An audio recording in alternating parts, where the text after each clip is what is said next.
tema del impago de los alquileres, sobre el seguro de impago de alquileres. No se presenta. Igual está pagado, ¿no?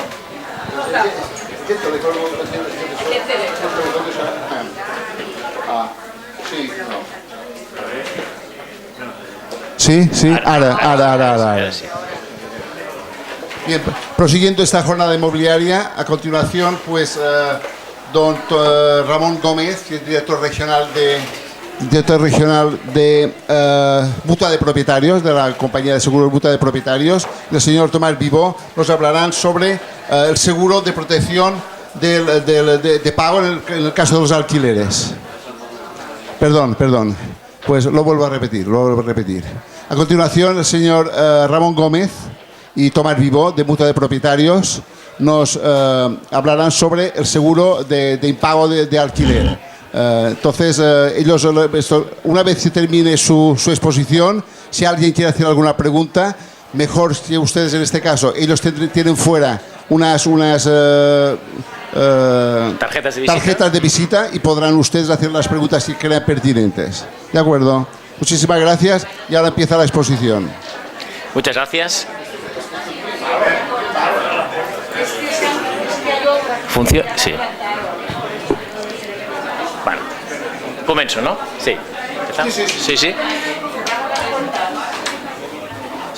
Bueno, muchas gracias. Agradecer al colegio la oportunidad que nos da para estar aquí con todos vosotros. Y como decía el presidente, somos la aseguradora Mutua de Propietarios, una aseguradora especialista, la única en España especialista en seguros de inmuebles.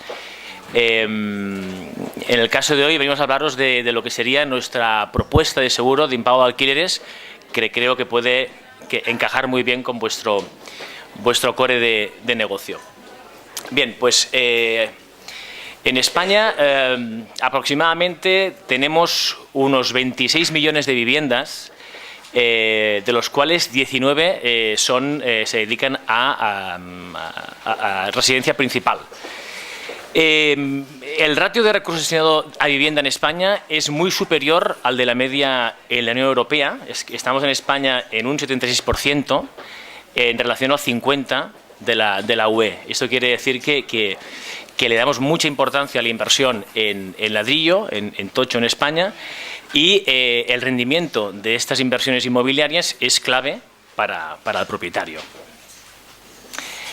El ratio de alquileres en España está en torno al 17%, y si lo comparamos con la media europea, que es del 31%, pues aquí también estamos bastante por debajo. Tenemos una cultura de propiedad importante en España en relación con el resto de Europa, y esto hace que tengamos unos 4,5 millones casi de viviendas en alquiler.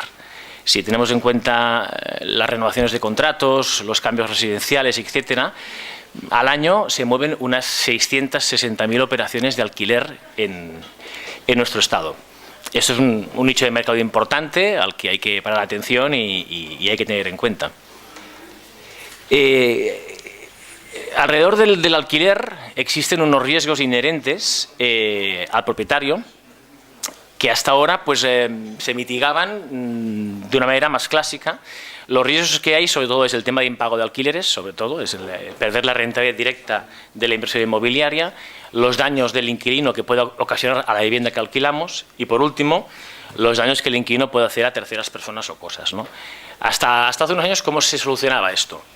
Pues el tema de impago, exigiendo al inquilino depósitos, avales bancarios, fianzas, para intentar hacer acopio de ciertas garantías por si había un impago, pues poder compensar al propietario. ¿Qué ocurre? Que estos depósitos, fianzas o avales, pues como mucho iban hasta los 6 meses, no más. Y en España hoy en día el tiempo medio de un desahucio se va desde los 6, 8 hasta 9 meses, ¿no? Entonces se nos hacía corto este tipo de garantías, ¿no? En cuanto a los daños a la vivienda del propietario, pues bueno, también esa fianza que pedíamos era lo que nos ayudaba en caso de que hubiese algún daño, algún desperfecto, a poder cubrirlo, solucionarlo, ¿no? Pero claro, también son coberturas, en este caso, garantías mínimas, ¿no? Y en cuanto a lo que el inquilino pudiera hacer a terceras personas, pues bueno, pues no había nada. Es decir, oye, pues el inquilino, si hace algo irresponsable, tendrá que hacer frente a esa reclamación. Si es solvente, pues la pagará, y si no lo es, pues no lo podrá pagar, y a lo mejor es posible que incluso le pueda llegar a afectar o salpicar hasta el propietario, ¿no? Y a vosotros daros pues quebraderos de cabeza, molestias, etcétera. Por lo tanto, queda claro que existe un hueco importante entre la trascendencia de la inversión inmobiliaria y los medios para mitigar esos riesgos que amenazan a la inversión, ¿no?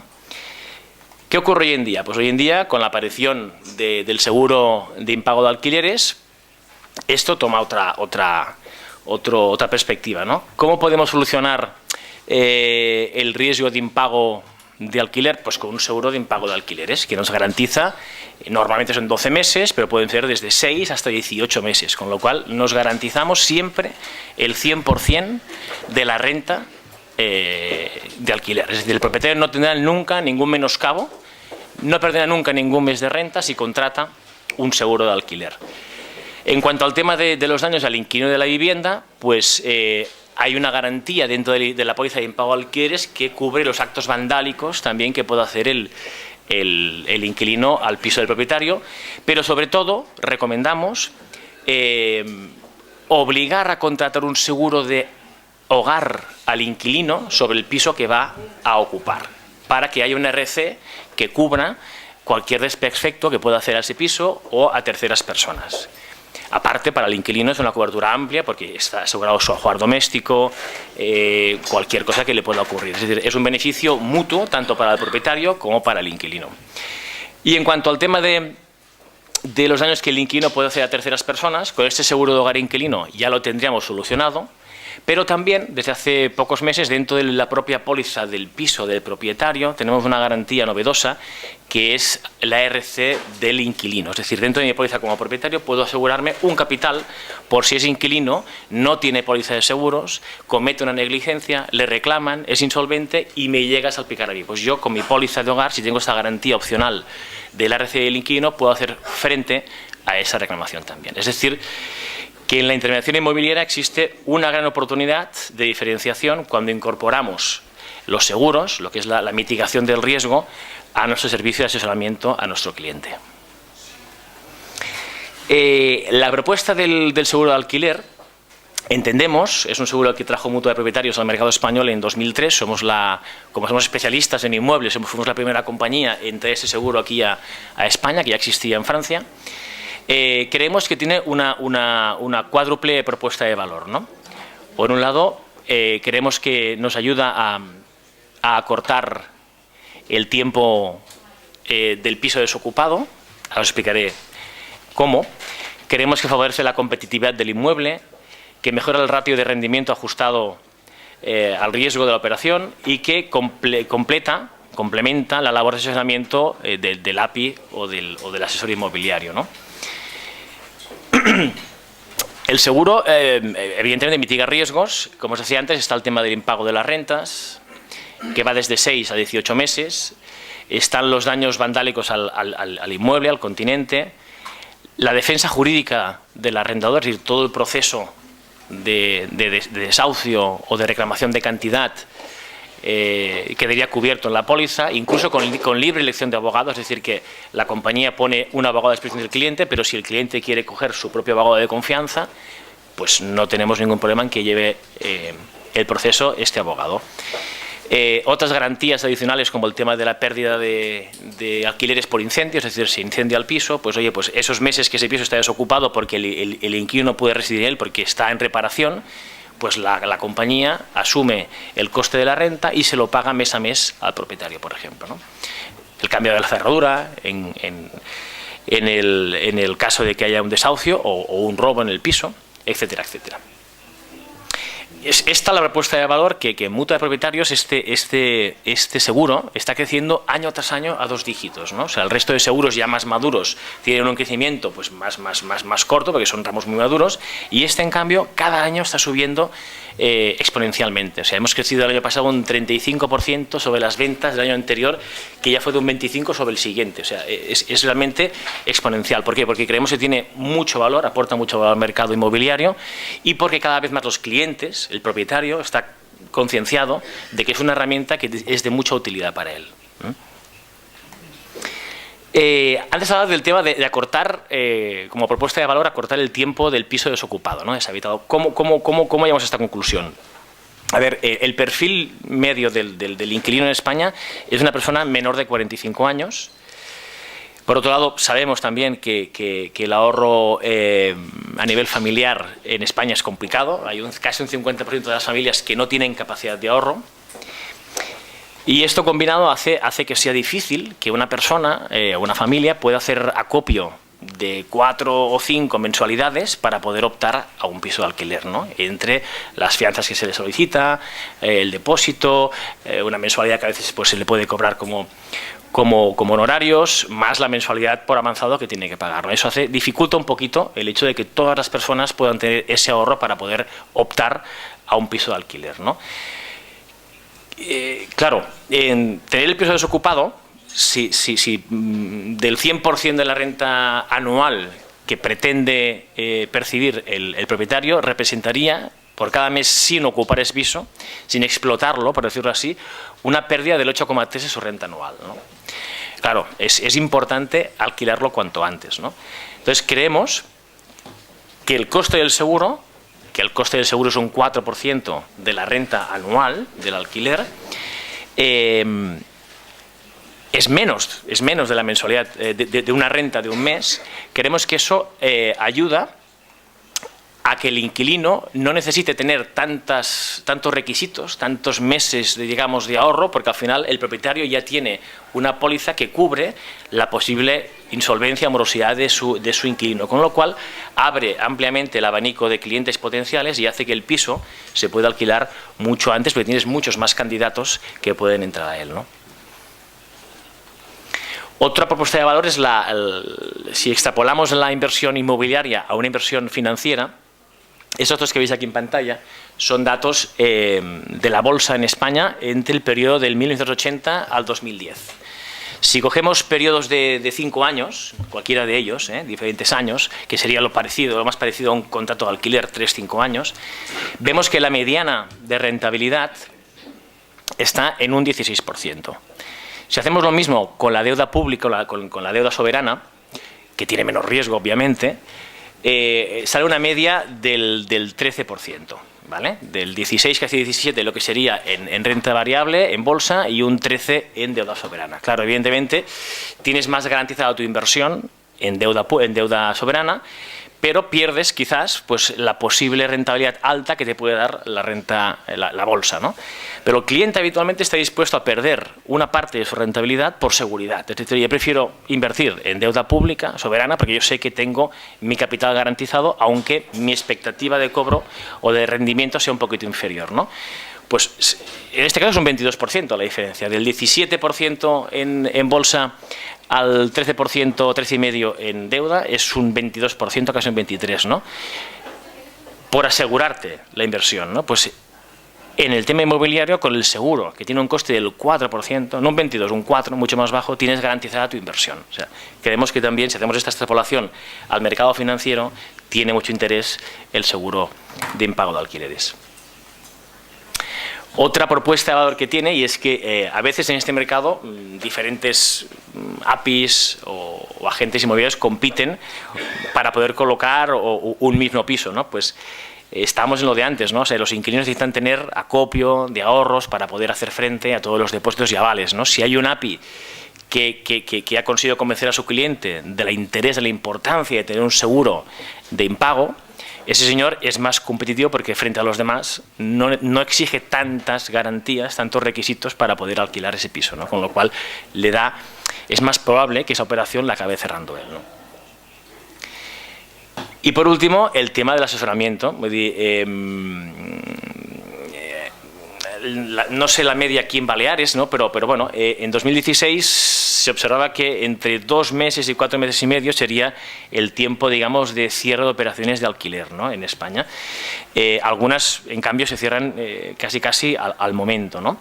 Lo que está claro es que el propietario es una mercancía escasa y preciada porque no hay muchos pisos hoy en día para alquilar, con lo cual es importante que sepamos conquistarlo y conservarlo, ¿no? Entonces creemos firmemente que incorporar incorporar la mitigación de riesgos, los seguros, al asesoramiento inmobiliario, pues es una herramienta diferenciadora y que hace pues mucha más completa nuestra labor.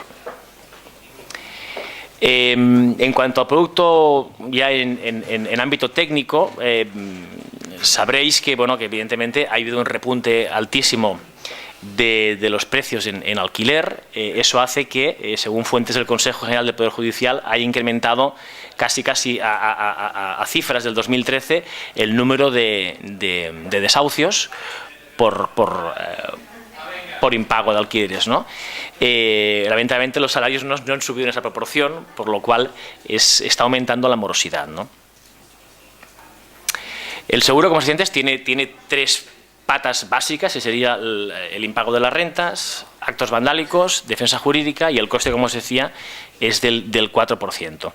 En franquicias, o sea, hablamos que el primer mes siempre es de franquicia, no lo cubre la compañía, cubre los 12 siguientes al primero, ¿vale? Pero el primero queda compensado con la fianza que solicitamos. ¿Cómo se suscribe el producto? Muy sencillo, o sea, hacemos una valoración del inquilino, hemos de conocer la renta que se quiere percibir y miramos también el tema de morosidad en ficheros de solvencia, ¿vale? Hacemos un filtro importante de los inquilinos, vemos el tipo de contrato, la antigüedad. Si todo es correcto, damos el visto bueno a la viabilidad de la operación y una vez se firma el contrato de alquiler, se envía el contrato a compañía y se formaliza la póliza. Es un proceso bastante sencillo.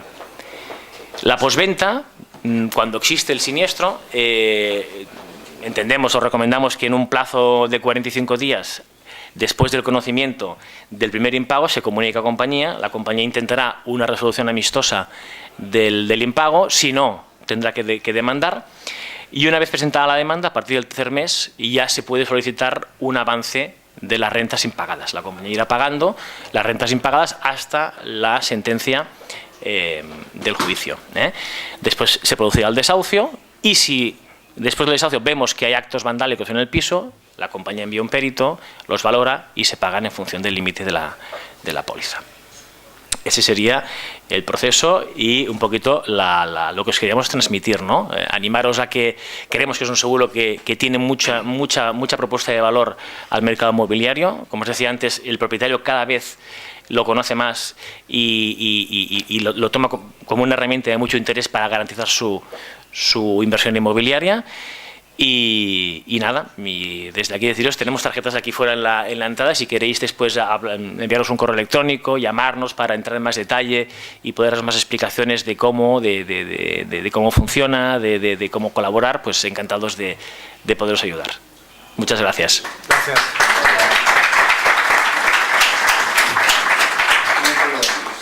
Moltes gràcies. Sí.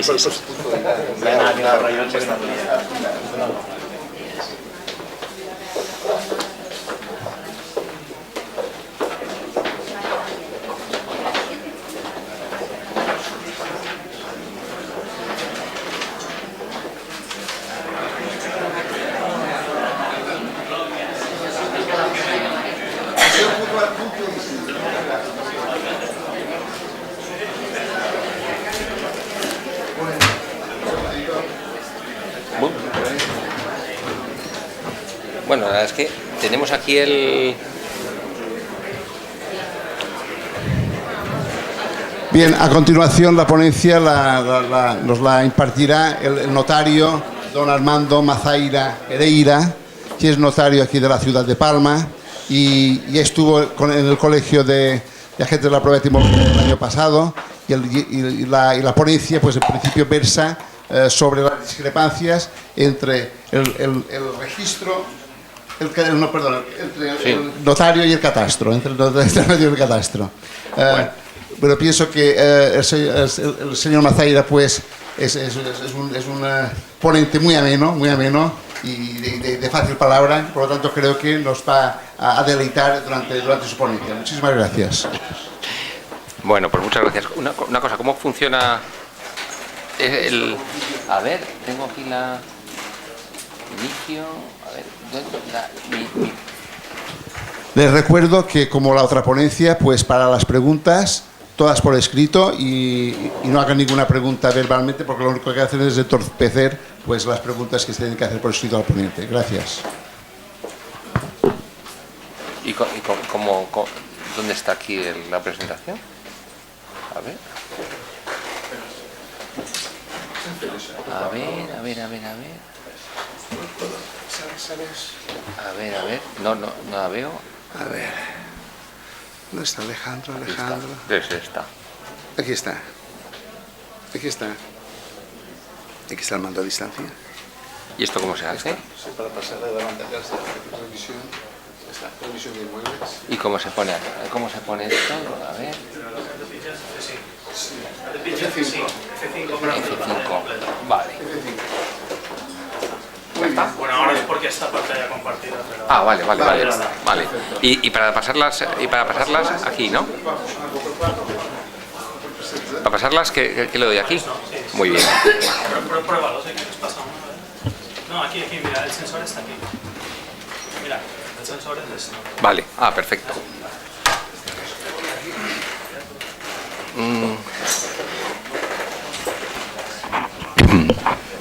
Bueno, pues buenos días a todos. En primer lugar, bueno, muchas gracias al señor Pizá por su presentación y también a los colegios que me habéis invitado a estar aquí y a todos vosotros por el interés que me ha dejado sorprendido tanta gente aquí, que también es muestra de lo boyante que está el mercado inmobiliario en Baleares, porque esto es increíble. El año pasado éramos 10, no, 15, y este año pues 120, y estáis abarrotados, ¿no? Y las jornadas, que el año pasado mejor era una mañana o una tarde, pues hoy parece ser que esta vez son 2 días, ¿no? Como veis, ¿no?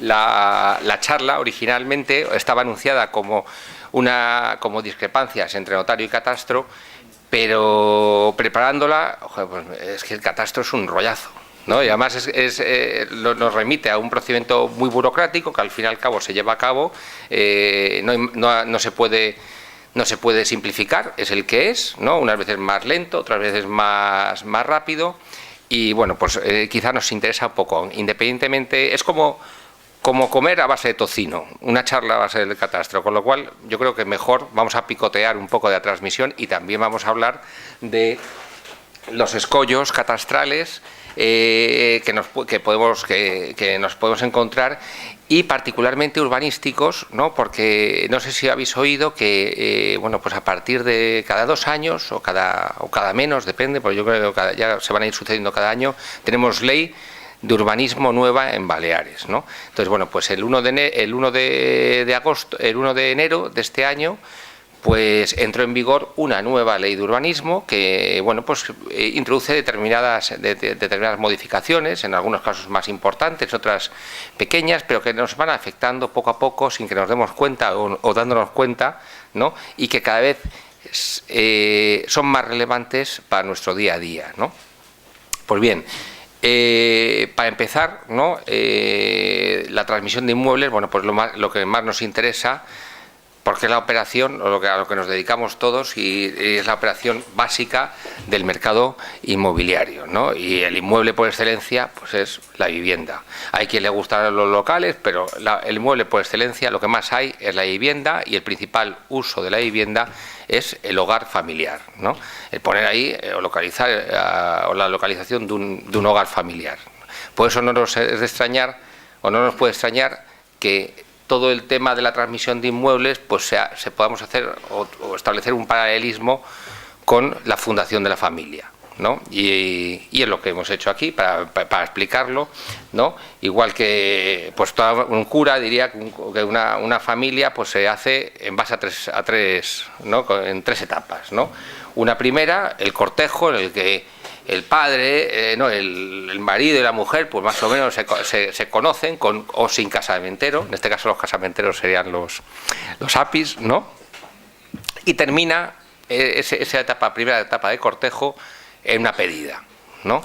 En una pedida que se establece el compromiso de cuándo se va a ir a la boda, cómo vamos a formalizar esto. Luego tenemos una boda con un ministro de fe, que es el cura, ¿no? Y en el caso del mercado inmobiliario es el cura civil, que también hacemos bodas, ¿no? Que son los notarios. Y luego ya está el grueso de la situación, que es la posboda, ¿no? Que es la pelea diaria, que cada vez, en el caso de los inmuebles, también nos encontramos que es cada vez mayor, ¿no?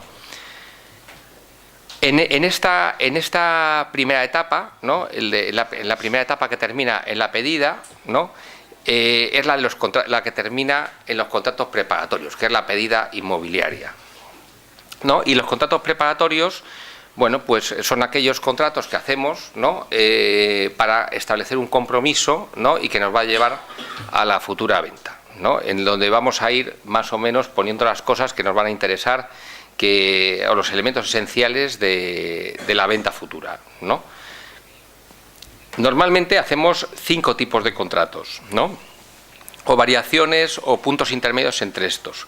Uno, la reserva, compraventa, la compraventa con arras, que normalmente conocemos como arras a secas, la opción o incluso un precontrato o promesa unilateral, ¿no? La idea de esto, bueno, pues como hemos visto, están ordenados de menos a más complejo. Normalmente lo que menos complejo es lo que identificamos como mejor comercialmente, porque es lo que menos ata a la gente, lo que menos le cuesta firmar. Es lo mejor comercialmente, pero lo peor jurídicamente, porque es lo más incompleto y lo que menos ata, ¿no? Normalmente lo más complejo es lo más difícil de conseguir, ¿no? Es lo menos bueno comercialmente y lo que sería mejor comercialmente. ¿Cuál es nuestro punto? Bueno, pues en cada caso, ¿no? Valorando la situación, pues estableceremos o cogeremos un contrato preparatorio que sea el que tenga la mínima complejidad, pero que formalice lo mejor posible el futuro compromiso, ¿no? Y que sobre todo evite problemas. Y esto lo he puesto en mayúscula o en negrita porque cada vez son más los problemas que nos podemos encontrar, ¿no? De índole de repartición de gastos futuros, de índole urbanística, de índole descriptiva de la finca, respecto, por ejemplo, a lo mejor a vicios ocultos que pueda tener, no solo físicos, sino también jurídicos o de cualquier tipo. Entonces ya nos mete en un barrizal que cuanto más detallado, mejor repartido tengamos en estos precontratos iniciales, pues mejor va a ir todo, ¿no? Y menos problemas va a haber y menos problemas vamos a tener, ¿no? El primero, el más sencillo, el que hacemos la reserva, en el que una persona llega, hay un comprador, un vendedor, el comprador da una cantidad pequeña y nos comprometemos a que se le vamos a guardar la finca. Bueno, pues en principio hay muchas reservas, ¿no? Depende de cómo se escriba este contrato. En principio es difícil que incluso la mayoría de las veces no es un contrato, entra dentro de una fase preliminar, que normalmente en derecho se llama tratos preliminares. Y al ser una naturaleza difusa, pues también el incumplimiento, tanto por el comprador, el vendedor, incluso por el intermediario, es difuso, ¿no? Puede ser una obligación de no vender en un plazo, puede ser unas arras confirmatorias, aunque es difícil hablar de la existencia de un contrato. Arras penales, desde luego, no, porque en esta fase no existe, el contrato no está delimitado adecuadamente, ¿no? Una segunda forma es hacer un contrato así, simple, morondo, el que establece el Código Civil, en el que se especifica cuál va a ser el inmueble, cuál va a ser el precio. No se establece ni se da la posibilidad de que ninguna de las partes se vuelva atrás, no se contempla ninguna causa de desistimiento, y sí que se establece, pues como variación, pues como hay que elevarlo a público, pues un momento en el cual se va a hacer la escritura en el futuro y se va a terminar de pagar el precio, ¿no? Esta compraventa tiene la modalidad conocida por todas, porque es muy habitual, de establecer, aunque sea por inercia, una facultad de desistimiento bilateral, que son lo que conocemos por arras, que simplemente es un pacto superpuesto a la compraventa, en el cual, bueno, como sabéis, el comprador, si desiste, pues perdería las arras y el vendedor las tendría que dar duplicadas, ¿no? Esto, pues en principio, en una situación económica en la cual el precio de los inmuebles no se mueve, pues no habría ningún problema. Cuando los precios están cayendo, los precios están subiendo, pues siempre existe es un contrato desequilibrado, porque evidentemente siempre hay una parte que se beneficia más y que tendrá más interés en desistir, aunque sea pagando una pequeña penalización. También tenemos la opción, ¿no?, que normalmente se confunde con el propio contrato principal y que simplemente pongo aquí a los efectos de explicar brevemente, aunque sea, ¿no?, que la opción es un contrato distinto que la compraventa o lo que vamos a llamar contrato proyectado. Tenemos un contrato proyectado, que es el contrato principal, que es una compraventa que está delimitando sus aspectos esenciales, el precio, el objeto y cuántas condiciones que hayamos querido establecer. Y la opción que tiene por objeto simplemente el derecho o la facultad que tiene una parte, que es el optante, de activar, si quiere o no, el contrato principal proyectado, ¿no? En este caso, por tener ese derecho de elegir o no activar el contrato principal, pues se le da una cantidad que se llama prima y hay un plazo de ejercicio en el cual puede ejercer esa opción y puede ser real u obligacional. Real si se inscribe en el registro de la propiedad, entonces pues es oponible frente a cualquiera, u obligacional si simplemente se deja como un contrato entre las partes. Como en este caso solo el optante tiene derecho, pues el optatario recibe una cantidad. Pero si el optatario además tuviera un derecho, pues no recibiría la cantidad. Este es el caso del contrato, de la promesa de venta o el precontrato, el que utilizan los futbolistas, ¿no? O por lo menos antes, ¿no?, porque yo no entiendo mucho de fútbol. Que simplemente es un precontrato en el cual tanto los dos promitentes, las dos partes, el futuro comprador, el futuro vendedor, se reservan la facultad de activar el contrato proyectado. En este caso no hay prima ni compensación por ninguna de las partes, sino que simplemente, bueno, por durante un plazo, cualquiera de las partes pueden activar si quieren ese contrato y pasado ese plazo, pues el precontrato se extingue y cada uno por su lado. Bueno, pues esto es un poco un picoteo sobre los tratos preliminares que hemos llamado la pedida.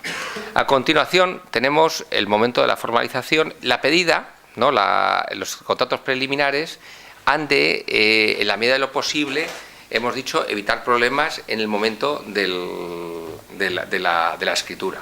Entonces, en principio, pues todo lo que vamos a decir en la escritura o de la escritura, pues se podría hacer extensivo a los tratos preliminares. Cualquier cosa que podamos prever, ¿no?, pues de lo que nos va a pasar en la escritura, pues podemos solucionarlo de alguna forma, aunque sea sencillo o escrito, no hace falta muy jurídicamente, pero sí que se vea cuál es la intención en el contrato inicial, ¿no? En la escritura, pues vamos a hacer un pequeño repaso, ¿no? Bueno, nos encontramos unos sujetos, que nos puede plantear algún problema, sobre todo aquí en Baleares. La referencia a los sujetos, si esta charla se diera en la península, no la haría, pero teniendo en cuenta que aquí estamos, los sujetos, la mayoría son extranjeros, o la mitad al menos son extranjeros, pues esto nos plantean problemas, porque generalmente muchas de las compraventas se ven paralizadas o al menos dificultadas por dificultades de identificación o de dificultades de que no tiene el NIE o lo que sea, ¿no? Luego, objetos. Bueno, pues el principal es el de la finca, que es el objeto complejo, ¿no?, que se vende, porque la contraprestación es el precio y está claro, es un cheque y ya está, ¿no? Y luego, bueno, pues algunos pactos por los que se puede modalizar la compraventa, podemos añadir a la compraventa. Respecto a los sujetos, pueden ser personas físicas o jurídicas, ¿no?, pueden ser españoles y extranjeros. Los españoles, bueno, pues se identifican con el DNI o también con el pasaporte. No cabe la identificación con el carnet de conducir, ¿no? Antiguamente pues no cabían, porque se decía que el carnet de conducir no era un documento que tenía finalidad de identificar a las personas, aunque hoy en día los carnets de conducir son muy sofisticados, se dan sin identificación ninguna. Muchas veces en el propio sitio donde nos hacen el reconocimiento médico, pues nos identifican, con lo cual, pues al no ser una autoridad pública, no puede dar lugar a la cadena de identificación que permitiría al carnet de conducir una finalidad identificatoria. Y hoy en día, con toda la legislación que hay de blanqueo de capitales y tal, que encima nos hace copiar o escanear el DNI en las notarías y tal, hoy es inviable, ¿no? Los extranjeros, bueno, pues siempre es el pasaporte. El pasaporte es el documento idóneo para identificar a un extranjero. También en el seno de la Unión Europea está establecido que con el DNI nos vale, ¿no? Siempre y cuando sean ciudadanos comunitarios, ¿no? Existe el problema aquí, cambio de número, porque es verdad que hay algunos países, por ejemplo Alemania, sin ir más lejos, cada vez que se renueva el DNI, pues cambian el número. Con lo cual, pues eso siempre es un problema cuando se trata de comprar una finca en la cual el comprador aparece inscrito en el registro con un número de identidad, ¿no?, distinto del que tiene ahora, con lo cual, como tiene un solo apellido, pues viene Carl Smith y no sabemos si el Carl Smith es el que en su día compró, si es su hijo, un vecino o es una persona que simplemente se llame Carl Smith. Con lo cual, pues en principio existen varias formas. En primer lugar, identificarle con testigos, por el NIE si aparece, que normalmente no aparece, o también en última instancia con un certificado que, por ejemplo, en caso de los alemanes emiten los ayuntamientos allí en Alemania, que liga pues cuáles son todos los DNIs que han recibido los alemanes a lo largo de su vida, ¿no? Y más el NIE, más el número de identificación fiscal dado aquí en España. Eso es necesario. En las extranjeras es particularmente, hay que tenerlo en cuenta, muy particularmente, porque es particularmente engorroso obtener el NIE o el CIF de una sociedad extranjera. Hay que obtener primero el del administrador y luego ir a Hacienda a pedir el de la sociedad. Es complejo y se tarda un tiempo. Eso hay que tenerlo en cuenta cuando se formaliza una escritura en la que va a intervenir una sociedad extranjera. Respecto al objeto, ¿no? Bueno, pues tenemos en primer lugar cuestiones acerca de la descripción de la finca que nos puede suscitar. Bueno, la descripción la tenemos de la escritura, de la nota registral, pero ¿por qué no? También de las manifestaciones del propietario. El propietario puede hacer alguna manifestación relativa, por ejemplo, al estado de la finca, alguna divergencia que pueda tener la finca y que en su caso pueda modalizar en el futuro su responsabilidad de cara al comprador, ¿no? Si tiene algún uso o tiene alguna tara, sobre todo, ¿no?, que bueno, pues que pueda suscitar en el futuro una reclamación del vendedor, del comprador. Bueno, pues el vendedor debería manifestarla, ¿no? Si está en mal estado o si está en buen estado. Si está en buen estado y en la nota registral aparece que se vende una finca en estado ruinoso, es porque en algún momento se ha hecho una reforma, ¿no? Una reforma en la cual pues a lo mejor el vendedor tendría que decir si se ha hecho con licencia, sin licencia, cuándo se ha hecho, si se ha hecho sin licencia, pero hace muchos años, con lo cual ya no pasa nada, ¿no? Ese tipo de cosas para que luego al comprador, bueno, pues no le llegue algo que no le lleguen sorpresas por las cuales pueda reclamar al vendedor. Los estatutos normalmente siempre nos los olvidamos, ¿no? Los estatutos son importantísimos en una compraventa, ¿no? Determina cuáles son los usos posibles. Muchas veces creemos que estamos comprando un piso y que lo vamos a dedicar a, bueno, es un primero, se puede poner aquí una consulta y lo podemos alquilar. No se puede, porque los estatutos prohíben que en ese edificio se pongan oficinas o despachos. O, por ejemplo, hay una facultad que es el 50% de los edificios, si se pueden dividir o agrupar, ¿no?, sin necesidad de consentimiento o autorización de la comunidad de propietarios, o si es necesario ese consentimiento, que muchas veces es casi imposible, ¿no? El uso de las azoteas, por ejemplo, para colocar los aires acondicionados, o si son de uso exclusivo de la última planta, ¿no? Dado que colocar los aires acondicionados no siempre es fácil, ¿no? Tienen que ir a la fachada o a un patio interior, pero el patio interior no lo prohíbe una cantidad de normativa municipal tremenda de medio ambiente y tal, que el patio tiene que ser grandísimo, con lo cual al final si tenemos un vecino complicado, pues al final cualquier pequeña cosa pues puede convertirse en una china en el zapato, que no nos quepa el pie en el zapato, ¿no? En fin, también ahora, por ejemplo, se me ocurre con el tema de los parkings, si podemos bajar la electricidad, si vamos a utilizar o vamos a acabar utilizando todos coches eléctricos. Bueno, caben mil cuestiones que en los estatutos nos pueden solucionar. Yo recuerdo una vez que mirando unos locales que estaba vendiendo un banco, ¿no?, que no me quería bajar nada, pero pues miré en el registro, ¿no?, y eran unos locales de un edificio que estaba retranqueado y delante había como un jardincillo, ¿no? Y el caso es que, pues nunca me dije, mira, unos locales con un jardín delante, qué curioso y tal. Y el caso es que fui al registro y curiosamente en los estatutos ponía que en aquella parte del jardín ese, que estaba justo enfrente de los locales, pues no era un jardín. Y es que luego ibas y veías que era un jardín distinto, porque era una zona de uso exclusivo de los locales que podía ser utilizado de parking, con lo cual esos locales que en principio no valían nada, pues simplemente de una lectura de unos estatutos que habían estado olvidados y que nadie conocía, pues resultaba que tenían un uso exclusivo alucinante, ¿no? En los estatutos siempre nos podemos encontrar muchísimas sorpresas y modalizan mucho o pueden modalizar mucho el contenido del inmueble que estamos comprando. También tenemos, entramos ya dentro del título de la charla, ¿no? Aspectos relativos al catastro, ¿no? Y a la posible necesidad de una modificación hipotecaria. Bueno, pues el catastro nos puede sugerir dos tipos de cambios o dos tipos de adaptaciones, una referente al suelo, otra referente a la construcción. La unificación o la armonización de las bases geográficas o de las bases descriptivas, ¿no? En España, ¿no? De los inmuebles, ¿no?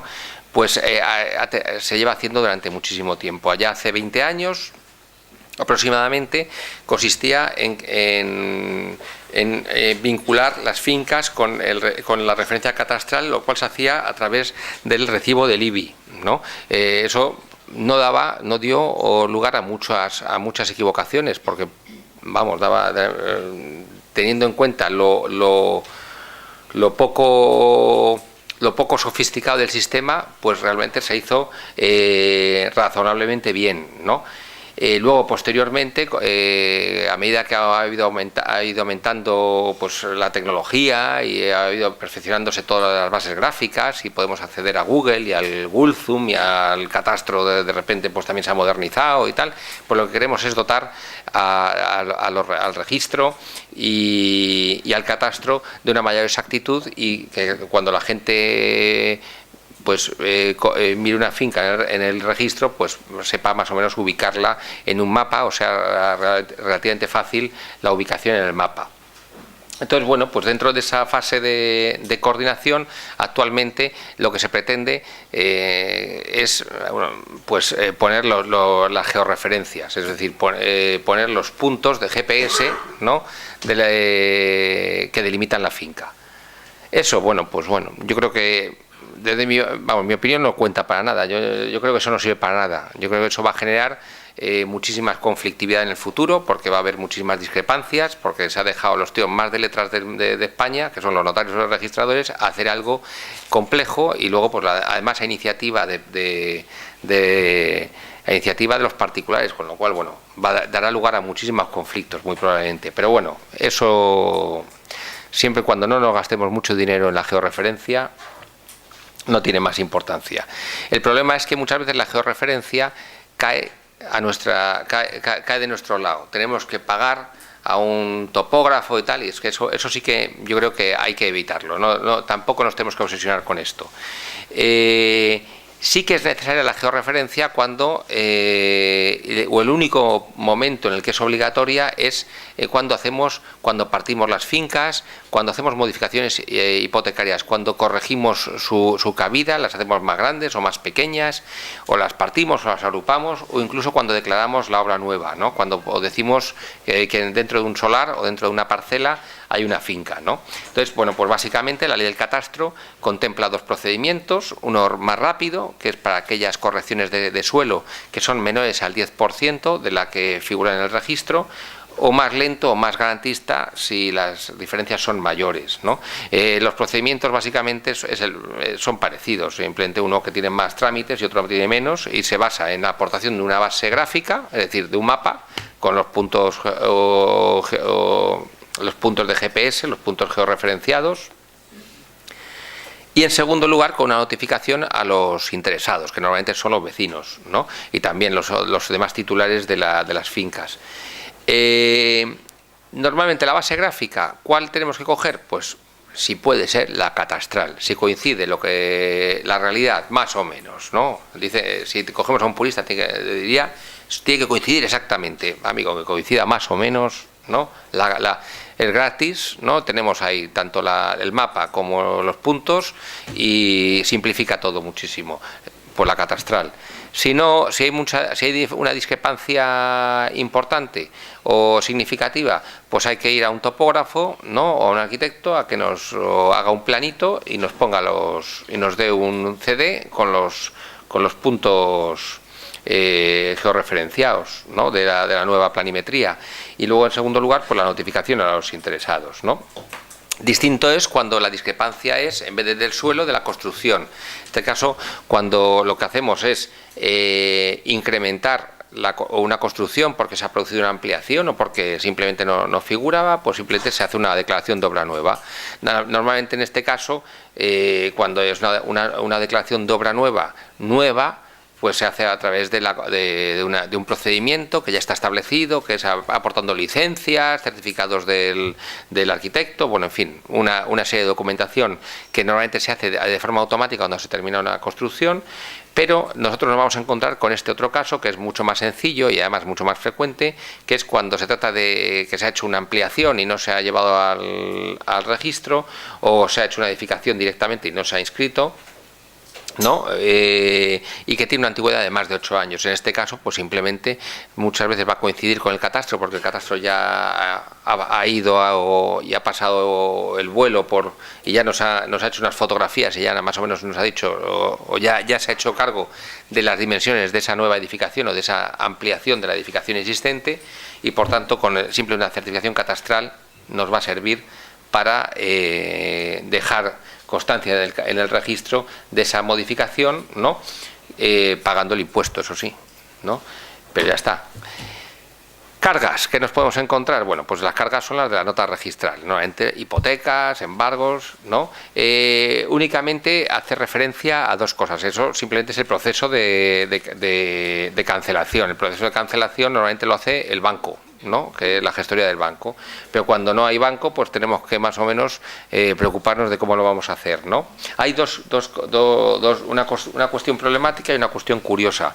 La cuestión problemática es cuando hay es la típica finca donde hay muchísimos embargos, muchísimas hipotecas, y alguna de ellas ya está en proceso de ejecución.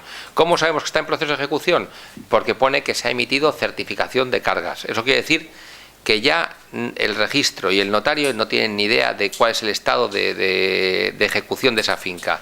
En ese momento la administración, la autoridad ejecutante, que es o la administración o el juzgado, ya ha empezado el proceso de ejecución y no sabemos si se ha empezado la subasta, si se ha subastado, no sabemos, o si está subastándose en ese momento. Entonces hay que enterarse específicamente y hacer una gestión específica ante el juzgado o ante la administración, ¿no? Ese es el caso más complejo, ¿no? Porque aunque normalmente no pasa nada, pues en algún momento podemos estar vendiendo algo que ya no pertenezca al vendedor y que en el registro aparezca todavía en el vendedor, porque si se ha hecho una subasta, pues el registro no tiene constancia de que se ha ejecutado y se ha adjudicado ese inmueble hasta que el postor, ¿no? El adjudicatario va al registro, y eso puede ser a los 2 días, puede ser al cabo de 1 año, o sea, no tiene por qué ir rápido.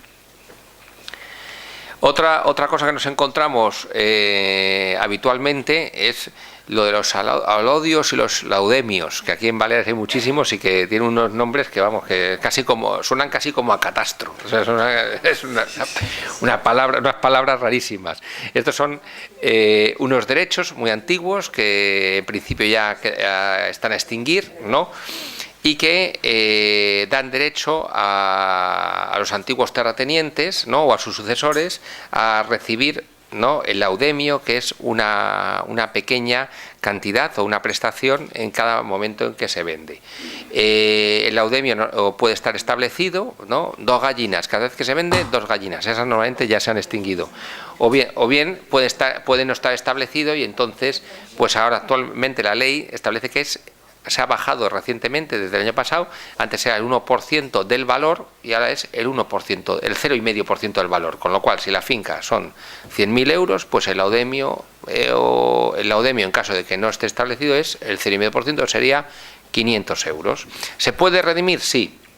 La mayoría ya se extinguen directamente, porque hubo una ley en el año 2010 que decía que si el descendiente del terrateniente o el titular del alaudio no iba en el plazo de 5 años, pues ya se extinguían. Y entonces, pues la mayoría se han extinguido. Pero todavía quedan algunos, ¿no?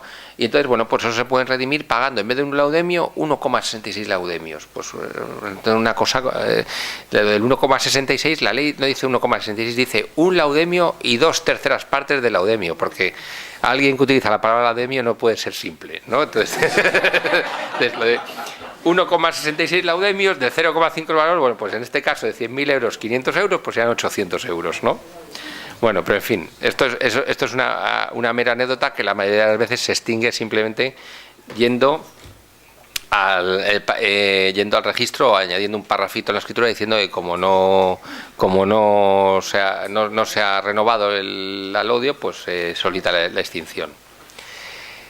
Régimen administrativo de la finca, algo que hace 20 años, en ninguna escritura de hace 20 años ponía la cuestión el régimen administrativo de la finca. Bueno, pues hoy el régimen administrativo de la finca pasa a primer plano, porque se hace muy complejo y hay muchísimas cosas que nos pueden sorprender, además con un dolor de cabeza para toda la vida, ¿no? Tenemos en primer lugar las cuestiones urbanísticas, ¿no? Que, bueno, como sabemos todos, cualquier cosa que nos pille de lado, ¿no? Aunque nos roce el ayuntamiento, ya estamos, eso significa como mínimo un año, ¿no? En el mejor de los casos, y todo va bien.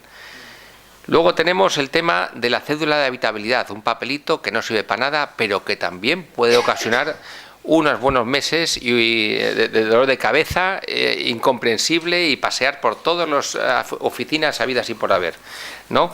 El tema de la vivienda de protección oficial, que es otra charca, bueno, imposible, ni en el IBABI se aclaran. Hace poco tuve una compraventa del IBABI de 2 viviendas de protección pública. La protección oficial tiene muchísimas variedades, ¿no? Protección pública, promoción pública, promoción privada, a precio tasado. Luego encima es diferente en cada comunidad autónoma. Eso es imposible aclararse, ¿no? Ya digo que ni en el Instituto de la Vivienda se aclaran. Y las de promoción pública concretamente jamás se descalifican. Bueno, pues el otro día, ¿no?, dos compraventas de 2 viviendas de promoción pública y certificaba el IBABI que ya había pasado el plazo. Y digo, hombre, ¿qué plazo? Pues si no son de promoción pública, estas no tienen plazo. Y me dicen, pues es verdad, pues está así puesto. Bueno, pues da lo mismo, tampoco se aclaraban, ¿no? O sea, ¿se pueden alquilar? Pues teóricamente no. En la práctica, bueno, pues vosotros sabréis, ¿no? O sea, siempre se han alquilado perfectamente sin que nadie diga nada, a no ser que llegue un vecino que denuncie o tal. Pero en principio, otra cuestión compleja, ¿no?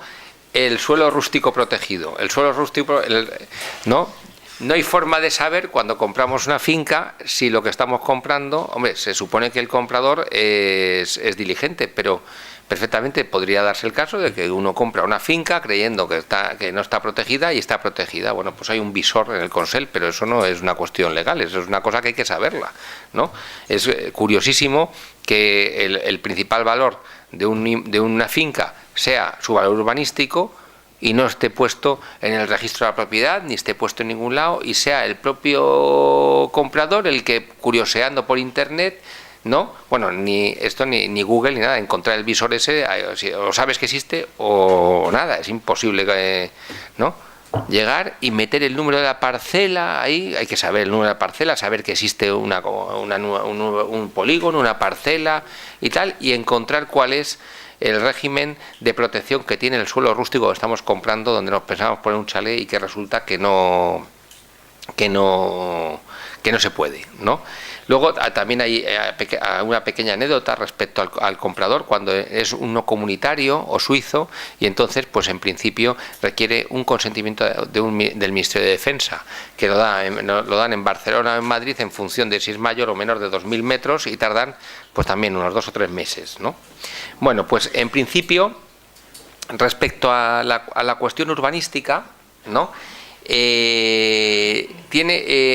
Decíamos, bueno, vamos a ver brevemente, ¿no? Al menos para picotear respecto a 2 categorías que ya estaban en la anterior ley y que siguen estando en la actual ley. Las 2 categorías que nos vamos a encontrar respecto a viviendas, bueno, están las que están correctamente construidas y no tienen ningún problema, porque no están aquí. Y luego las que están en situación que llaman de inadecuación o de fuera de ordenación. Son 2 categorías distintas. La situación de inadecuación viene determinada por es la situación en la que están todas aquellas construcciones o partes de construcciones que fueron construidas legalmente bajo una legalidad anterior y que actualmente no se podrían construir. Por ejemplo, en un edificio que actualmente tiene 8 plantas y actualmente solo se puede construir 6. Bueno, pues hay 2 plantas que son inadecuadas, ¿no? En principio, pues los usos, bueno, pues actualmente se tratan bastante bien estas casas porque, bueno, pues en principio el uso es el que tenían legalmente implantado, pero tienen que tenerlo legalmente implantado y poderlo demostrar bajo la elección anterior o con arreglo a la nueva ley, ¿no? Que antiguamente, hasta el año pasado, no dejaban actualizar el uso y, pues bueno, ahora mismo parece ser que el ayuntamiento es menos beligerante en esto y sí deja actualizar el uso a lo que ahora actualmente se podría hacer. Por ejemplo, esto se da en fincas, por ejemplo, que están construidas en el bajo y el primero en toda la superficie edificable de la parcela. Es muy habitual. Antiguamente se podía, en los años 60, en los años 70 se podía, ¿no? Ahora mismo no se puede construir si la parcela tiene un fondo edificable de 10 metros, aunque el resto es patio de manzana, tanto en el nivel primero como en el nivel bajo. Entonces, esa parte estaría inadecuada. Hasta el año pasado no nos dejaban variar el uso. Si queríamos poner en el bajo, por ejemplo, un parking, o en el primer piso, o que estaba a lo mejor dedicado a oficinas, dedicado a oficinas, pero así, hacer una vivienda, pues no nos dejaban. Actualmente parece ser, muy recientemente, bueno, pues que el ayuntamiento sí que nos deja, ¿no? Eso es positivo. También tenemos una segunda categoría que es la de fuera de ordenación, que hace referencia a aquellos casos en los que, bueno, la ley establece 3 casos: edificación sujeta a expropiación o derribo, que son ninguna, porque en expropiación o derribo quiere decir que el ayuntamiento tiene que pagar y eso hace prácticamente inexistente esta categoría, porque el ayuntamiento no paga por derribar ni expropiar. Y fuera de ordenación es aquellas en las cuales pues se han construido o bien la edificación entera o bien la ampliación se han realizado sin licencia y llevan más de 8 años, con lo cual no procede el derribo, pero están fuera de ordenación. Se hicieron sin licencia y son ilegalizables. Si son legalizables se pueden legalizar, pero si son ilegalizables, pues en ellas no se puede hacer absolutamente nada. No se puede cambiar el uso que tengan. No se pueden hacer absolutamente nada. Y si se construyeron a partir de 1987, si no se puede acreditar eso y se pierde la cédula de habitabilidad, tampoco podrán conectarse ni a agua ni a luz. No sé cómo, supongo que eso en la próxima ley del año que viene pues lo tendrán que cambiar, porque con el tiempo pues se quedarán con bastantes cadáveres urbanísticos y arquitectónicos por ahí que no se derriban, pero que tampoco tienen uso ni pueden ser utilizados, ¿no? Una cosa que es muy importante en la nueva ley, que también nos ayuda bastante, nos va a quitar algunos problemas, es que antiguamente, o hasta el año 2018, ¿no? Si en un edificio, vamos a poner una cosa exagerada, de 200 pisos, había uno que había tapado la terraza, eso daba lugar a la aplicación de un principio que nunca estuvo recogido en ninguna ley ni en ningún lado, que se llamaba el principio de unidad predial, ¿no? Y que contaminaba al edificio entero, de tal forma que si el primero había cometido una ilegalidad urbanística, pues el del ático por el que se entraba por la otra calle, pues estaba contaminado y quedaba completamente impedido de hacer nada. Hoy en día la ley, ¿no? Pues establece que solo las ilegalidades o las limitaciones urbanísticas solo afectan a los pisos locales que tienen la irregularidad y no a la totalidad del edificio, cosa que es una cosa muy positiva, ¿no? Y contribuye a la seguridad jurídica bastante, ¿no? Cuestiones que nos podemos encontrar en los arrendamientos. Bueno, pues cuando una finca se vende arrendada, bueno, pues se sabe que o hay que notificar el derecho de tanteo y retracto al arrendatario, o bien lo que es mucho más cómodo es hacerle firmar, ¿no?, un papelín, ¿no?, en el arrendatario, sin necesidad de ir al notario y tal, pues en el que renuncie al derecho de retracto, tal y como permite el artículo 25 de arrendos urbanos actual, ¿no?, en el cual pues se puede pactar en el propio contrato que la renuncia al derecho de retracto.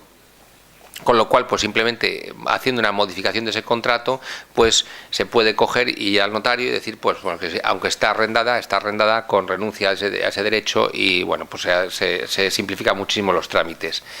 Pues aquí cuidado con la Ley de Arrendos Urbanos de 1964, aunque quedan pocos arrendamientos, todavía quedan. Actualmente la Ley de Arrendos Urbanos dedica un artículo al tanteo y retracto de arrendatario, pero la Ley de los 64 tenía 9 artículos. Imaginaros los recovecos que puede tener eso. Bueno, son alucinantes, son sorpresivos, ¿no? Tiene todo tipo. Los arrendos antiguos, por ejemplo, para poner dos ejemplos, en el retrayente, el que ejerce el retracto, no puede vender en 2 años, o por ejemplo el que compra un edificio con algún inquilino, ¿no?, de renta antigua, no puede vender, aunque luego se vaya el inquilino de renta antigua porque llega un acuerdo con él, no puede vender el piso en 4 años. Si no, se monta un pollo, ¿no? Con lo cual, tiene la ley del 64 está completamente olvidada, ¿no?, pero todavía es de aplicación y tiene una cantidad de recovecos tremendas, ¿no? Con lo cual, eso simplemente acordaros de que cuando haya un arrendamiento de renta antigua hay que mirarlo un poco más detenidamente, ¿no? Tributos municipales, bueno, pues esto generalmente, esto habitualmente genera una pequeña, porque la importancia no es mucha, pero un pequeño tira y afloja en las compraventas, porque la ley y la jurisprudencia son distintas, ¿no? La ley dice que el sujeto pasivo y por tanto el obligado tributario es el que vende porque es el titular de la vivienda o del inmueble a 1 de enero, y la jurisprudencia, en cambio, del Tribunal Supremo dice que es más justo que se lo repartan en proporción al tiempo en el que han sido titulares. Bueno, entonces, bueno, pues ahí, si no está pactado inicialmente o no lo tienen claro, bueno, pues no, pues es un pequeño problema que aunque es pequeño, luego la gente, ese fleco, ¿no?, es el que determina que acabe contento o disgustado de la compraventa, ¿no? Luego, una cosa que tenemos que tener en cuenta, pues cuando se vende una finca por un valor que aparentemente sea muy bajo, es el valor que orientativamente establece como valor mínimo la TIP, ¿no? Y que nos da, pues ya os habrá hablado Alejandro del Campo de todo esto del valor real y tal, que esto es una coña, ¿no? Esto es, yo creo, inconstitucional y en algún momento se arreglará, pero vamos, de aquí a mucho tiempo, ¿no? Y bueno, el valor y este valor mínimo, pues muchas veces se debe, pues bueno, o que está mal calculado el valor mínimo de la TIP, o bien a que la finca, pues a lo mejor no está en buenas condiciones, ¿no? Porque un inmueble, pues a lo mejor pues el ático está muy bien, pero el primero pues se vende barato porque abajo tiene un bar que hace mucho ruido, el solar de al lado pues no se ha construido y es feísimo y tal, y bueno, pues no hay forma de venderlo y lo venden por 4 perras. También a lo mejor porque está en malas condiciones. Bueno, pues lo suyo, ¿no?, si es un inmueble de poca importancia, no, a lo mejor no justifica implica gastarse el dinero y llevar al notario y hacer un acta notarial, pero a lo mejor se pueden hacer un par de fotografías e incorporar en la propia escritura, pues que es un inmueble que está en mal estado, además de hacer alguna manifestación. Si es un valor, si el inmueble es mucho más caro y tal, y tiene mucho más valor, pues a lo mejor sí que merece la pena hacer un acta de fotos. Gastos comunitarios. Los gastos comunitarios es otra cuestión, bueno, pues que al estar aquí en el Colegio de Administradores de Fincas, bueno, pues simplemente a darle un repaso. El artículo 9 de la Ley de Propiedad Horizontal establece que el nuevo comprador responde del valor de los gastos generales del inmueble, los gastos generales, que son tanto ordinarios como extraordinarios, del inmueble del presente año y de los 3 años anteriores. La ley no es imprecisa, ¿no? Entonces, bueno, es una ley de los años 60, con lo cual, pues evidentemente, aunque ha sido modificada posteriormente y no se sabe bien cuáles son. Dice gastos generales, pero los gastos generales, ¿cuáles son? Los gastos devengados, es decir, por ejemplo, vamos a poner un ejemplo. Un inmueble pasó la IT en el año 2013 y se dieron cuenta que había que cambiar la cubierta. En el año 2015, 2 años más tarde, o el año 2016, para que quede claramente en los 3 años, en el año 2016 contratan el cambio de la cubierta. Y como la comunidad no tenía dinero, pues el constructor pues decide que lo va a aplazar y va a cobrar a plazos, con lo cual va a cobrar esa misma cantidad del año 2017 y 2018 y 2019. ¿Cuáles son los gastos generales? Los gastos que se devengaron como consecuencia que se dieron cuenta de la existencia de un defecto importante que había que cubrir y que conforme el Plan General Contable se devengan en el año 2013, cuando se detecta que hay que cambiar la cubierta, en el año 2015, cuando se acuerda que se va a cambiar y se contrata el cambio, o el criterio de caja, 2016, 2017, 2018, que es el momento en el que la comunidad va pagando. No hay forma de saberlo, eso no hay. En principio, razonablemente, ¿no? O sea prudente decir la del medio, pero vamos, este problema no está muy resuelto porque tampoco se da, o cuando se da no tiene mucha importancia. Es importante la IT, ¿no? Que en los edificios antiguos, que el vendedor manifieste que si hay alguna IT pendiente, ¿no? Por pasar, o el estado de la IT, ¿no? Que no le venga al comprador de forma sorpresiva, puesto que el vendedor sería responsable. Y también hay algún problema que nos encontramos, ¿no? De vez en cuando con el fondo de reserva. El fondo de reserva es una cantidad que pagamos, ¿no? Porque viene establecido por ley y que hay que poner todos los meses, ¿no? O todos los años en la comunidad para hacer futuras reformas. En alguna ocasión he visto que el vendedor quiere que le devuelvan el fondo de reserva y que el fondo de reserva lo ponga el comprador. No, el fondo de reserva no se reintegra, ¿no? Es un elemento común como el ascensor o como la escalera, ¿no? El fondo de reserva ya no genera un crédito a favor de los propietarios, sino que ya es de la comunidad y es en cumplimiento de una obligación legal, con lo cual, en principio, independientemente de que las partes puedan pactar lo que quieran, ¿no? Una cuestión curiosa, ¿no? Y que puede dar lugar a un negocio para alguno de los que esté aquí, ¿no? Es la preferencia que tienen los gastos de comunidad, el derecho de preferencia distinto de la hipoteca legal tácita, que tienen estos gastos, estos créditos por gastos de comunitarios frente a cualquier acreedor, ¿no? Y el negocio sería lo siguiente, sería para los administradores de fincas, ¿no? En principio, hoy en día tenemos un portal de subastas, ¿no? Donde donde vemos, pues en cada momento, qué inmuebles están subastando. Muchos de ellos tienen gastos de comunidad pendientes, ¿no? Entonces, muchas veces, pues es el adjudicatario de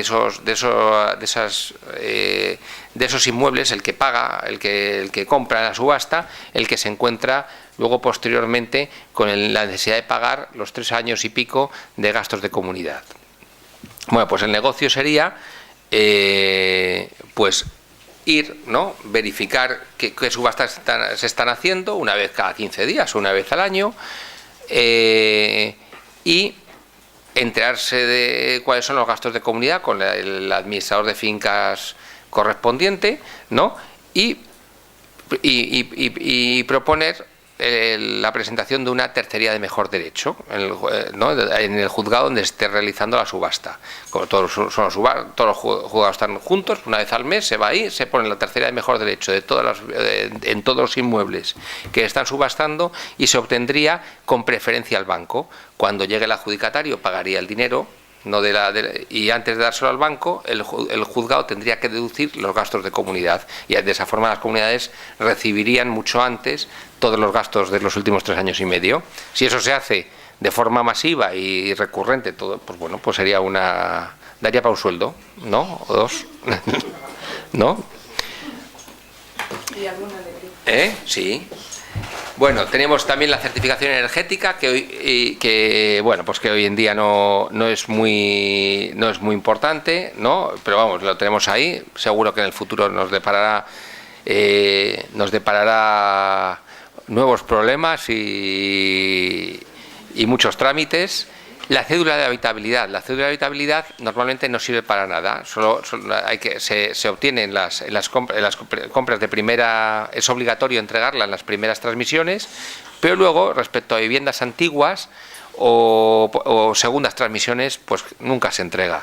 Pero la cédula de habitabilidad es importantísima. Es un papel que realmente no sirve para mucho, pero que, por ejemplo, hoy en día, sobre todo a raíz de la última modificación de la ley de urbanismo, pues se pide, por ejemplo, cuando, pues bueno, si por ejemplo vamos a dar de alta el agua porque se dio de baja, ¿no? Una vivienda, por ejemplo, imaginemos una vivienda, un local que estuvo deshabitada durante 3 años, ¿no? O que ha estado desocupada durante 3 años. Vamos a dar de alta y nos piden la cédula de habitabilidad.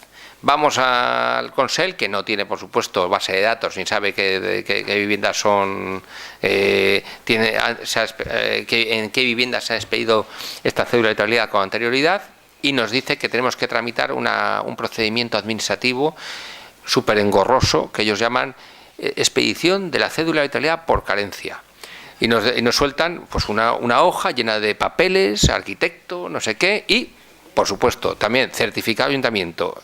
Vamos al ayuntamiento y a pedir un informe ¿de qué llaman? El informe urbanístico de la finca. Informe de infracción urbanística y de otras cosas, porque si solo fuera de infracción urbanística, pero no, piden infracción urbanística, y de que la finca es anterior al año 87. Y claro, no lo van a comprobar el ayuntamiento de piden, ¿no?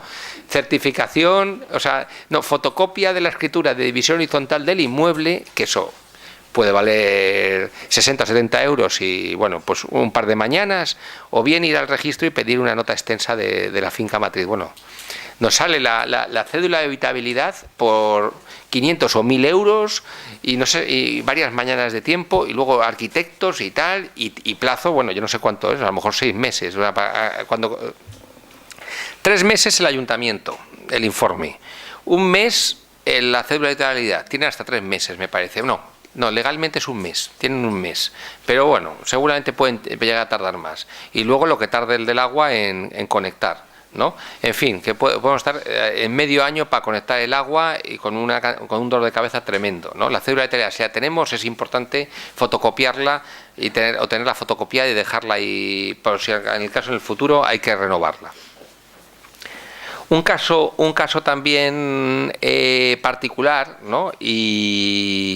Un caso particular y que genera, cuando se da dolores de cabeza, es el tema del seguro decenal en aquellas viviendas que se han hecho en régimen de autopromoción. Cuando una persona coge y construye una casa para sí mismo, pues no tiene obligación de contratar ningún seguro, ¿no? Teóricamente sería necesario un seguro decenal si lo fuera a vender. El seguro decenal es por daños de estructura y tiene un periodo de 10 años, ¿no? Pero ¿qué pasa? Que esa persona que ha construido una casa para sí mismo, al cabo de 5 años cambia de circunstancias o de opinión y la vende. Y entonces en ese momento, aunque inicialmente no era un promotor inmobiliario, pues se ha convertido en un promotor inmobiliario porque ha vendido la casa que hizo para sí mismo y se lo ha vendido a un tercero. Con lo cual el registro le va a pedir el seguro decenal. Si no puso nada en el contrato privado este de la pedida, que hemos dicho, el del compromiso, pues bueno, pues el vendedor no querrá renunciar, el comprador no querrá renunciar, y si no renuncia, pues habrá que contratar un seguro vecinal, que es caro, siempre contratado con posterioridad. Además, en estos casos siempre hay un engorro también, que se nos pide acreditar que el promotor inicial que no contrató el seguro vecinal pues ha utilizado la vivienda para uso propio, ha vivido ahí, bueno, pues solamente se acredita con recibos de la luz, del agua, con testigos de vecinos, con cualquier cosa, ¿no? Pero en principio, cuando se vende un chalet que alguien ha construido para sí mismo recientemente, hay que acordarse que hay un pequeño problemilla, ¿no? Que hay que comprobar, que es el tema del seguro vecinal o la renuncia al seguro vecinal del comprador, del futuro comprador. Bueno, aquí hago un resumen, ¿no? Bueno, el precio. El precio, ¿no? Decíamos que era una cosa sencilla, simplemente hay que justificar los medios de pago, ya lo sabéis, ¿no? Efectivo y cheques bancarios al portador, que es como el efectivo, os pongo aquí que es peligro de muerte, eso no se debe hacer nunca, nunca, nunca, porque eso todo se comunica inmediatamente por obligación legal, ¿no? Y así está establecido y sale en rojo en todas las bases de datos de todos los organismos de Montoro y de todos los que haya por ahí en medio, ¿no? Con lo cual esos medios de pago jamás, ¿no? Ni aunque, vamos, mejor que no haya ni céntimos, que no aparezca nada. Y luego, respecto al aplazamiento, bueno, hay veces que se aplaza, ¿no? Pues bueno, pues normalmente se tiende a hacer una condición resolutoria. Recordaros, supongo que os lo habrá dicho Alejandro, mucho mejor cuando es entre particulares hacer una hipoteca, ¿no? Porque está exento de impuestos, ¿no?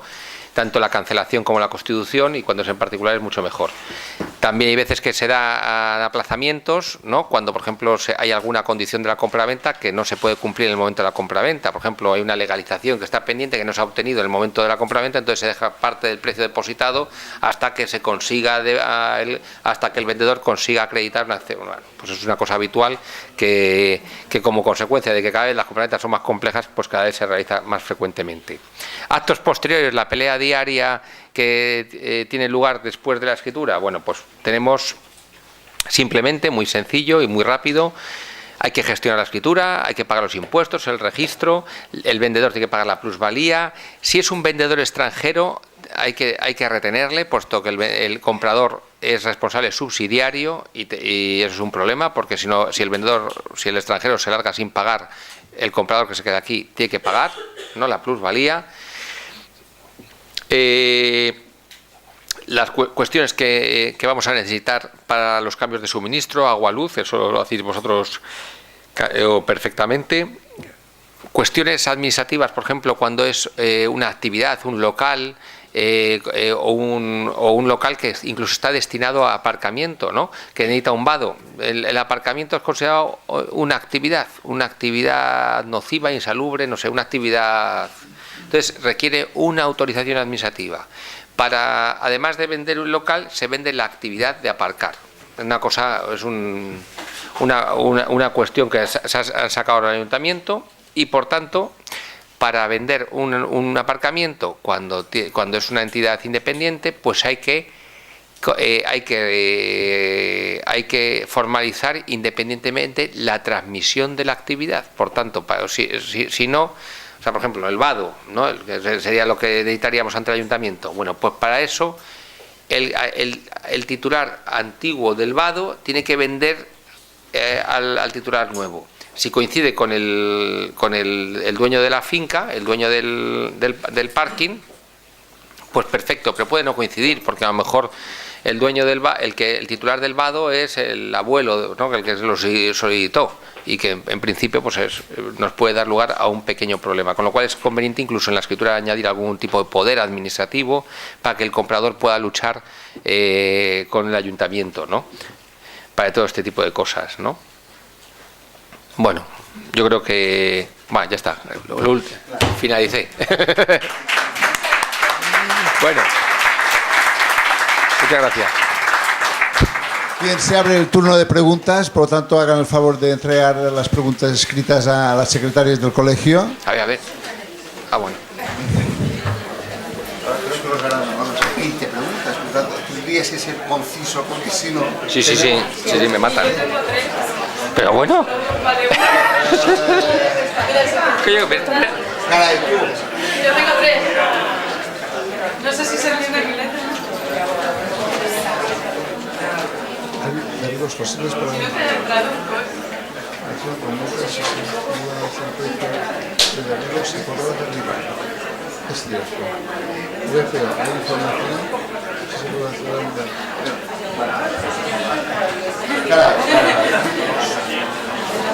Bien, abriremos las preguntas. A ver, un segundito, un poco de silencio, por favor.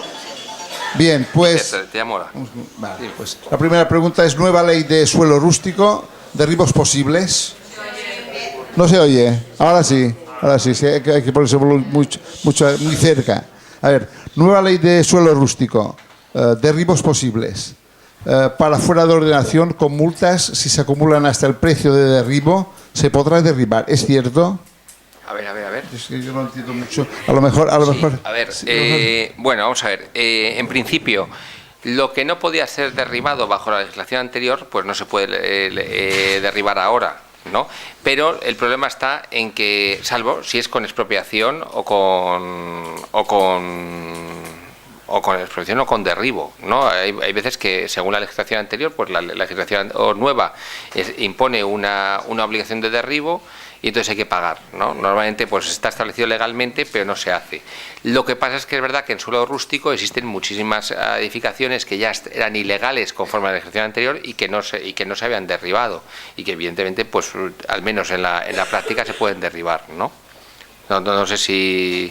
No era exactamente eso, es que resulta que se habían hecho en la antigua, lo que habéis comentado, que en la antigua ley estaba permitido construir en parcelas más pequeñas de lo que ahora se permite, se había construido y ahora están fuera de ordenación. No, están en situación de inadecuación. Si estaba permitido antes, y ahora quedan bajo la legislación anterior, ¿no? Se podía, me parece que eran 7.000 metros, ¿no? O algo así. Y se podía construir lo que fuera, ¿no? Y ahora pues no se puede. Bueno, pues si se construyó legalmente bajo la legislación anterior, ahora está en situación de inadecuación, se mantiene, no pasa absolutamente nada. No, está en situación de inadecuación. Se puede mantener el uso y se puede reformar, pero no se puede ampliar. Hay algunas ampliaciones que se pueden hacer incluso, o sea, pero está establecido legalmente, o sea, tiene que estar establecido en el plan. Por ejemplo, un edificio inadecuado, que en principio no puede ampliarse, se quiere hacer un porche. Bueno, pues un porche en principio pues supone una ampliación, pero claro, a lo mejor el porche se puede, justificar porque, bueno, pues porque la lluvia y tal, por razones energéticas o por razones de tal, y normalmente, por ejemplo, un porche a lo mejor sí que admiten ampliarlo siempre y cuando el porche no sea más de 1 metro. Claro, 1 metro no sirve para estar a la sombra, porque bueno, solo durante muy poco tiempo a lo largo del día, ¿no? Pero en principio sí que se puede, reformar, hacer reformas de mejora energéticas, de seguridad, de higiene, cualquier cosa se puede hacer. No hay ningún problema. Son situaciones de inadecuadas, ¿no? Sí, a ver, si quieres te hago la segunda pregunta. VPO, ¿hay información si se puede alquilar con precio máximo igual que a la venta? ¿Eso es cierto o no? Hay regímenes de VPO que permiten el alquiler y hay regímenes que no. Normalmente que no, pero sí, hay de todo tipo. Hay regímenes que permiten el alquiler. Y con un precio... sí. Hay regímenes que permiten y hay regímenes que no. Y cuando se permite, se establece igualmente que un precio máximo de venta, pues un precio máximo. 30 años después, según mi información, con una tasa queda liberada, ¿es cierto? Las de protección o las de promoción privada, que son la generalidad, al cabo de 30 años quedan ya liberadas, quedan descalificadas y por tanto están sin precio. Sí, pero hay que comprobarlo igualmente, porque necesitamos saber qué tipo de VPO es, porque puede ser promoción pública, aunque la de promoción pública, por ejemplo, en el caso anecdótico que yo os he contado, pues mira, también les aplicaban el mismo régimen. Y la última pregunta: cuerpo cierto, ¿cubre cualquier cosa sin poder reclamar nada del comprador, el vendedor, en viviendas de segunda mano? No, el cuerpo cierto hace referencia únicamente a la medida. Normalmente el Código Civil establece que el régimen general es el de cuerpo cierto, o también se puede vender por unidad de superficie. Es decir, vendemos esta finca a 5 euros el metro cuadrado. Bueno, pues total, tiene 1000 metros, pues 5.000 euros. Luego resulta que de la medición no son 1000 metros, sino son 900, pues hay 500 euros que uno tiene que devolver. Que son 1100, pues hay que pagar otros 500. Eso es una venta que hay que pactarla específicamente, a tanto por unidad de medida. De la otra forma es como cuerpo cierto, que es decir, pues se vende lo que ves. Luego está el tema del estado en que se encuentra el cuerpo cierto, ¿no? El cuerpo que se vende, pues hay el problema de los vicios. Hay vicios aparentes y vicios ocultos, ¿no? Y normalmente los vicios ocultos, bueno, está lo físico, que evidentemente, pues, me han llegado anécdotas, por ejemplo, de lo típico, de que está reformada, completamente reformada. Entonces uno mira los mecanismos de la luz y están nuevecitos, y luego resulta que por dentro solo han cambiado los mecanismos de la luz, ¿no? Entonces la instalación eléctrica es antigua. Bueno, eso da lugar a un vicio oculto. Pero eso es un vicio oculto físico, y esos son los menos importantes, ¿no? Los vicios ocultos o más ocultos y más relevantes son los jurídicos, por ejemplo, ocultar pues que existe una derrama que ya es inminente, que vamos a tener que cambiar la fachada, el tejado y el ascensor, ¿no? Y no te lo digo, pues eso lo paga directamente el vendedor. Vale. ¿Tiene responsabilidades un agente inmobiliario en la información en los trámites precontractuales? Pues depende. Si ha sabido nadar y guardar la ropa, no. Si pero claro, tiene que ¿quién ha redactado el contrato? ¿No? Si ha redactado el contrato el agente inmobiliario, pues muy probablemente el juez puede generarle responsabilidad. Claro que sí. Claro, yo creo que sí, porque los agentes inmobiliarios cobráis una comisión de intermediación, y esa comisión de intermediación implica no solo juntar a comprador y vendedor, sino también informar sobre el producto ¿no? Y tenéis que informar, como sois profesionales, pues profesionalmente. Ahora bien, también es verdad que no tenéis que hacer una auditoría jurídica de las cosas, porque evidentemente vosotros informáis según la información que os da el vendedor, con lo cual en principio deberíais tener en cuenta, tener algún tipo de registro, que eso no creo que... ¿De dónde sacáis la información que estáis facilitando al futuro comprador? ¿No? No sé. El planteamiento de la pregunta la he hecho yo, ¿eh? Sí. Tiene mala intención, además. Sí. Como todas las preguntas. No, la historia está en cuando has hablado de temas urbanísticos, temas de contaminación de suelo. El tema urbanístico no es pacífico, es posible que ni lo conozca el propietario, pero sí que tiene derecho a conocerlo el comprador. Y tiene labor de investigación en ese proceso precontractual, desde mi punto de vista, de la gente de la propiedad. Sí. Bueno, pero claro, una investigación urbanística sería hacerle responsable a la gente, al API, de toda la situación urbanística, sería injustísimo, porque es que ni siquiera el juez del contencioso administrativo que resuelve las cuestiones de urbanismo, o el del ayuntamiento, lo sabría. A ver, uno va al ayuntamiento y le pregunta: deme ustedes un certificado de infracción urbanística, de ausencia de infracción urbanística, y lo da. El urbanismo no te van a decir cuál es el estado urbanístico de una finca. No lo van a dar, no lo dan, ¿no? Ni lo saben, ¿no? Solo lo saben por denuncia, o porque aleatoriamente y caóticamente han posado su atención sobre un inmueble. Pero mientras no ocurra eso, no lo saben. O sea, no hay forma de hacer ninguna investigación ante ningún organismo. Pues ni está publicado, ni siquiera pidiendo una información específica te lo van a dar.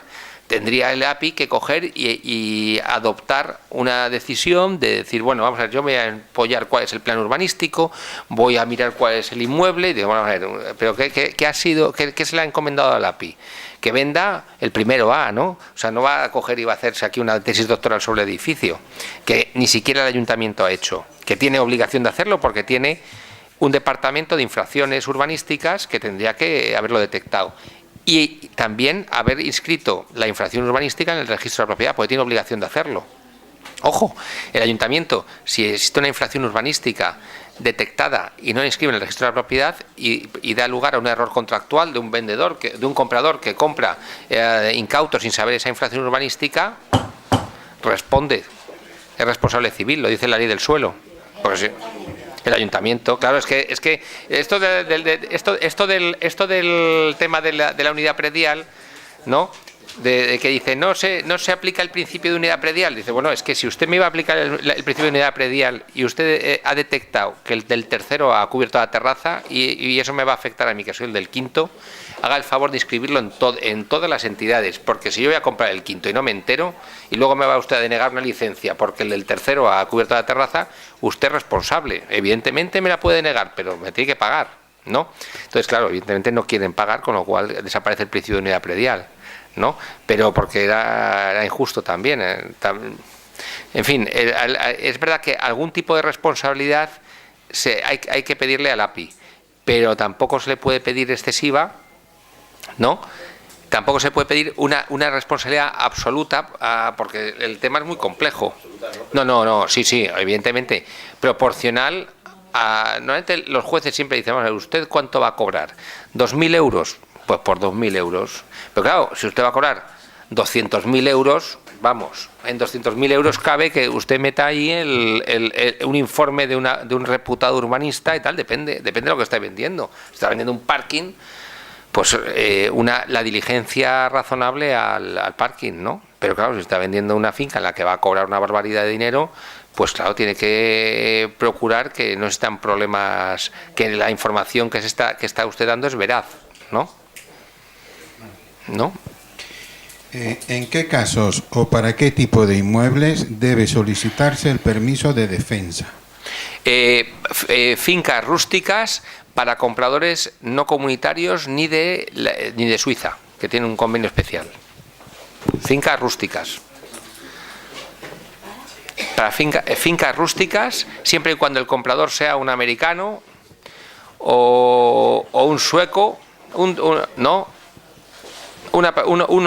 comunitario o no suizo, un noruego. Seguimos. Sí. Vale. Para dividir una vivienda en un edificio plurifamiliar es necesario pedir permiso a la comunidad de propietarios. Pues es necesario dos cosas. Para dividir una vivienda necesitamos consentimiento del ayuntamiento, licencia del ayuntamiento, con o sin proyectos. Si ya está dividida y solo necesitamos el papel, porque ya son dos viviendas en la realidad que venimos arrendando desde hace tiempo, pues simplemente necesitamos licencia. Si no, necesitamos además proyecto y pagar una tasa. Y luego, en segundo lugar, ¿necesitamos consentimiento de la comunidad de propietarios? Sí. Pues bien, a través de los estatutos, si está establecido en los estatutos, o si no, hay que pedírsela. Vale. En la siguiente reunión. ¿Unanimidad? ¿Tres quintos? No sé. La modificación de la ley de rehabilitación, precisamente lo que pretendía era romper la unanimidad para poder rehabilitar edificios. Vale, pues si son... 13 o 17 de la ley de propiedad horizontal. No sé, no la tengo aquí, pero ahora me pilla, no sé... Creo que pasó, lo que pasa es que los administradores siguen interpretando... Unanimidad. Bueno, si fuera una... Por comodidad, pero yo creo que la ley deja la unanimidad solamente para temas de cambio de coeficientes. Bueno, para cambios de coeficientes es necesaria la unanimidad de todos, ¿no? O sea, firmar todos. En estos casos podrían ser los 3/5, ¿no? O bien unanimidad de los presentes y que los demás y que los que no presentes pues consientan, o sea, no se opongan en un mes, ¿no? Creo que la voluntad de la ley es establecer. El 3R era romper la unanimidad. Sí, pero claro, al cambiar el título, bueno, La ley 3R modificó la ley de propiedad horizontal. Me pilla. Normal que... ¿Se puede quitar a petición del banco la anotación del registro en referencia al artículo 28 de la ley hipotecaria, en referencia a no poder vender en un periodo de 2 años? ¿Se puede redactar un acta de notoriedad? No, durante 2 años, cuando hay una inmatriculación o cuando hay cualquier de los supuestos que da lugar a la afección durante 2 años, bueno, pues en principio pues hay que esperar los 2 años. Ya está, no tiene más importancia que eso. Simplemente es porque son supuestos, es una anotación que se hace preventiva, porque se han producido determinados cambios, ¿no? que bueno, pues que se han dado, por ejemplo, cuando se amplía una finca que mide 1000 metros y se amplía la superficie a 3000. Pues en principio se han seguido todos los procedimientos, ha ido el topógrafo, se han notificado a los colindantes, pero bueno, no sabemos si existía, si realmente había otra finca de 2000 que estaba al lado y el otro se la ha apropiado. Bueno, pues... Perdón, la pregunta era por el aspecto de un fallecido no ha hecho testamento, está soltero y no tiene descendientes directos. A ver, un fallecido ha hecho testamento, no ha hecho testamento. Tiene 2 hermanas, 3 hermanas herederas y presentan testigos para redactar un acta de notoriedad de que Sí. no había... Sí, pues lo mismo, eso es una situación pendente, ¿no? que ha de estar, no se puede eliminar durante el plazo establecido en la ley hipotecaria, ¿no? Pero da igual que ese testamento, si son herederos no forzosos, da igual. Sí. Bien. 2 últimas preguntas. Según la ley de urbanismo 512 del año 2017, no prescribirá nunca en suelo rústico el plazo para poder ordenar el derribo y volver a estado legal el inmueble. ¿Podrán ordenar el derribo de una vivienda ilegal desde hace más de 15 años? ¿Quién ordena el derribo? ¿Ayuntamiento, Consell, Govern? Pues vamos a ver, ¿cuándo fue construida la vivienda? ¿Antes del 91? No lo dice, aquí no lo dice. Bueno, pues la ley que establece la no prescripción, ¿no? Es anterior es en el 91. Antes del 91, pues están sujetas a la legislación anterior, me parece, ¿no? Con lo cual, ¿es en el 90 o 91, ¿no? Creo recordar.